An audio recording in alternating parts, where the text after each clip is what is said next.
नमस्कार। एक नए विचारों के साथ मैं डॉक्टर नीतू कुमारी, मुरारका कॉलेज सुल्तानगंज से। आज मैं नए टॉपिक के साथ आई हूँ और उस नए टॉपिक का नाम है भारतीय दर्शन की विशेषताएं।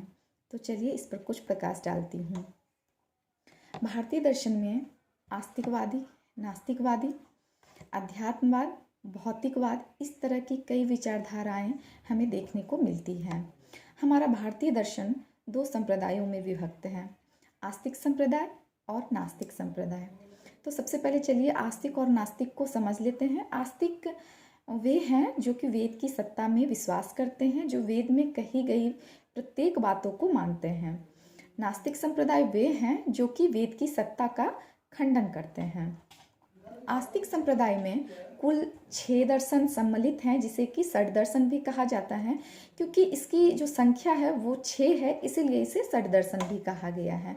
वे 6 संप्रदाय, वे 6 दर्शन इस प्रकार हैं: सांख्य दर्शन, योग दर्शन, न्याय दर्शन, वैशेषिक दर्शन, मीमांसा दर्शन और वेदांत दर्शन। ये जो 6 दर्शन हैं वे आस्तिक कहलाते हैं। और नास्तिक में चार्वाक दर्शन, जैन दर्शन, बौद्ध दर्शन, ये 3 दर्शन हैं जो कि नास्तिक में आते हैं। इन विभिन्नताओं के बावजूद, कई विभिन्नताएं हमें इन दर्शनों में देखने को मिलती है, लेकिन इन विभिन्नताओं के बावजूद इन दर्शनों में हमें एक साम्य दृष्टिकोण भी दिखाई देता है। चूंकि सभी दर्शनों का विकास एक ही भारत की भूमि पर हुआ है और इन सारे दर्शनों पर भारत की प्रतिभा, संस्कार और निष्ठा साफ रूप से, साम्य दृष्टि रूप से जो है वो हमें दिखाई देती है। तो चलिए हम आगे बढ़ते हैं सबसे पहले विशेषता की तरफ। भारतीय दर्शन की जो सबसे पहली विशेषता है वो ये है कि भारतीय दर्शन में लगभग सभी दार्शनिकों ने इस विश्व को दुखमय बताया है। अगर हम बुद्ध की बात करें तो बुद्ध ने अपने आर्य सत्यों की शुरुआत की है वो दुख से ही स्टार्ट किया है। उन्होंने अपने प्रथम आर्य सत्य में ही कहा है कि ये जो संसार है वो दुखमय है। और इसके बाद अगर हम सांख्य की बात करें तो उन्होंने भी इस विश्व को दुख का सागर बताया है और उन्होंने 3 प्रकार के दुखों की चर्चा भी की है: आध्यात्मिक दुख, अधिभौतिक दुख और अधिदैविक दुख। आध्यात्मिक दुख वे हैं जो हमें निजी शरीर और मन के कारण दुख प्राप्त होते हैं, वे आध्यात्मिक दुख कहे जाते हैं। जैसे आप कह सकते हैं क्रोध है, भूख है, सर दर्द है, इस तरह के दुख जो है आध्यात्मिक दुख के अंतर्गत आते हैं। अधिभौतिक दुख जो बाह्य जगत से हमें प्राप्त होते हैं वे इस दुख के अंतर्गत आते हैं, जैसे चोरी और डकैती। और अगर हम अधिदैविक दुख की बात करें तो अलौकिक कारणों से प्राप्त होते हैं, जैसे कि सर्दी, गर्मी, बाढ़ और अकाल इत्यादि। तो इस प्रकार हम देखते हैं कि भारतीय दर्शन में सभी दार्शनिकों ने विश्व को दुखमय बताया है।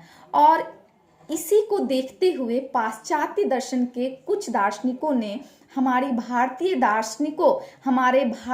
दर्शन को निराशावाद कहा है। लेकिन उनका यह कहना उचित नहीं मालूम पड़ता है, क्योंकि हम जानते हैं इसमें कहीं कोई संदेह की बात नहीं है कि लगभग सभी दर्शनों ने दुख की शुरुआत की है अपने दर्शन में, लेकिन उसका जो अंत है उन्होंने दुख का अंत नहीं कहा है, बल्कि दुख की शुरुआत तो की है लेकिन उस दुखों के कारणों का पता लगाया है, उस दुख के अंत का पता लगाया है। इसीलिए भारतीय दर्शन को निराशावादी कहना भ्रामक होगा। इसी संदर्भ में सर्वपल्ली राधाकृष्णन ने कहा है कि pessimism in Indian philosophy is only initial not final.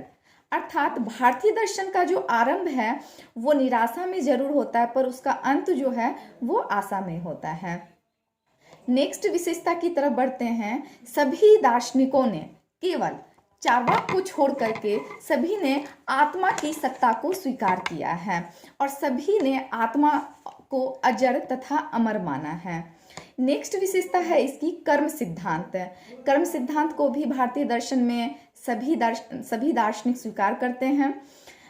जैसा हम बोते हैं वैसा ही हम काटते हैं। शुभ कर्मों का फल शुभ और अशुभ कर्मों का फल अशुभ ही होता है। कहा गया है कृत्य प्रनाश, अर्थात किए हुए कर्मों का फल कभी भी नाश नहीं होता है। तो इस प्रकार भारतीय दर्शन में कर्म सिद्धांत पर काफ़ी विस्तृत रूप में चर्चा हुई है। आगे बढ़ते हैं। भारतीय दर्शन की जो एक विशेषता यह भी है कि सभी ने प्रमाण विज्ञान पर काफ़ी जोर दिया है। अब हम यहाँ समझते हैं कि प्रमाण विज्ञान है क्या। प्रमा यथार्थ ज्ञान, वास्तविक ज्ञान को प्रमा कहा गया है। प्रमेय विषय वस्तु को कहा गया है। और प्रमाण जिस माध्यम के द्वारा, जिस साधन के द्वारा हम ज्ञान प्राप्त करते हैं वो प्रमाण कहलाता है। तो भारतीय दर्शन में प्रमाणों की संख्या कई बताई गई हैं और सभी ने अपने अनुरूप प्रमाणों की संख्या को स्वीकार किया है। तो अगर हम बात करें, चार्वाक की बात करें, तो उन्होंने एकमात्र प्रत्यक्ष जो प्रमाण है उसको स्वीकार किया है। बौद्ध ने 2 प्रमाणों को स्वीकार किया है, प्रत्यक्ष और अनुमान। वहीं सांख्य ने 3 प्रमाणों को स्वीकार किया, प्रत्यक्ष, अनुमान और शब्द। न्याय ने उसी क्रम में आगे बढ़ते हुए उपमान को उसमें ऐड किया। फिर उसके बाद जो है मीमांसा ने 5वें प्रमाण को ऐड किया, वो है अर्थापत्ति। और वेदांत ने 6ठे प्रमाण को ऐड किया, वो है अनुपलब्धि। तो इस प्रकार सभी दार्शनिकों ने प्रमाणों की संख्या अपने अनुरूप स्वीकार की है। आगे हम बढ़ते हैं। भारतीय दर्शन में आत्म संयम पर काफी बल दिया गया है, सेल्फ कंट्रोल पर। सेल्फ कंट्रोल में लगभग सभी दर्शनों में कई मार्ग बताए गए हैं जिसके द्वारा हम आत्म संयम, सेल्फ कंट्रोल को बढ़ा सकते हैं। सत्य, अहिंसा, अस्तेय, अपरिग्रह, ब्रह्मचर्य, संतोष, स्वाध्याय आदि कई नैतिकताओं पर जोर दिया गया है। इसी क्रम में अगर हम बात करें तो योग दर्शन में जो अष्टांग मार्ग की चर्चा हुई है वो सेल्फ कंट्रोल को बढ़ाने के लिए ही किया गया है। बौद्ध दर्शन में भी कई मार्गों की चर्चा की गई है। जैन दर्शन में त्रिरत्नों की चर्चा की गई है। तो ये सारी चर्चाएं जो हैं वो आत्म संयम के लिए है, आत्म संयम को बढ़ाने से है। और जब हम आत्म संयम को बढ़ाएंगे तो हमारा अज्ञानता का नाश होगा और ज्ञान की तरफ हम लोग आगे बढ़ेंगे। आगे की विशेषता है पुनर्जन्म। इसकी जो लास्ट विशेषता है पुनर्जन्म, इस पर हम बात करते हैं कि भारतीय दर्शन में चार्वाक को छोड़ करके सभी दर्शनों ने पुनर्जन्म की सत्ता को स्वीकार किया है, पुनर्जन्म की सत्ता को माना है। इस संबंध में उपनिषद में एक बहुत ही सुंदर अभिव्यक्ति की गई है कि अन्न की तरह मनुष्य का नाश होता है, अन्न की तरह मनुष्य का जन्म भी होता है। तो इस प्रकार भारतीय दर्शन की विभिन्न विशेषताओं को हमने देखा, समझा और जाना। तो आज के इस टॉपिक में इतना ही। धन्यवाद।